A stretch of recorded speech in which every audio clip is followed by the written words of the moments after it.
बिस्मिल्लाहिर्रहमानिर्रहीम। अस्सलाम वालेकुम दोस्तों, मैं हूं सईद और आप देख रहे हैं सईद सॉल्यूशन यूट्यूब चैनल। दोस्तों क्या हाल है? उम्मीद करता हूं कि सब खैर और आफियत से होंगे। तो दोस्तों इस छोटी सी वीडियो में आज मैं आपको बताऊंगा ऑटोमेटिक वॉशिंग मशीन के इस इनलेट फ़िल्टर के बारे में। मेरी काफ़ी सारी बहनों को ये शिकायत होती है कि मशीन रिमेनिंग टाइम तो 45 मिनट बता रही होती है, लेकिन 1.5 घंटे से ज़्यादा उसको लग जाता है अपना प्रोसीजर पूरा करने में।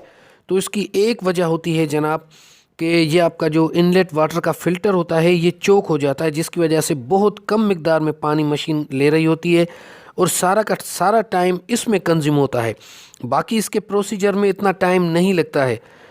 तो जब भी आपको ये लगे कि पानी का प्रेशर आपको कम महसूस हो या अगर ये महसूस हो कि मशीन ज़्यादा टाइम ले रही है, तो इस फ़िल्टर को लाजमी आप मशीन के इस वाल्व को बंद करके और फिर यहाँ से इस फ़िल्टर को आप साफ़ करें। मैं कोशिश करूँगा कि मुझे टाइम मिल गया तो मैं इसका कोई हल निकालूं कि ये जो पानी का प्रेशर है इसको मैं मैन्युअली तरीके से थोड़ा सा बढ़ा दूं। मतलब जब मशीन पानी ले रही हो तो पानी का प्रेशर ऑटोमेटिक बढ़ जाए। मैं कोशिश में हूँ, अगर मैं कामयाब हो जाता हूँ तो आपके साथ ज़रूर शेयर करूँगा।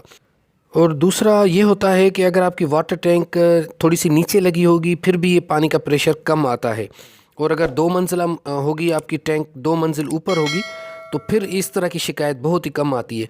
तो आप जब भी आपको लगे कि पानी कम है तो इस फ़िल्टर को आप वॉश कर दिया करें। उम्मीद है कि आपको इस वीडियो से फ़ायदा हासिल हुआ होगा। अपना बहुत सारा ख्याल रखिएगा, अपनी दुआओं में याद रखिएगा। अल्लाह हाफ़िज़।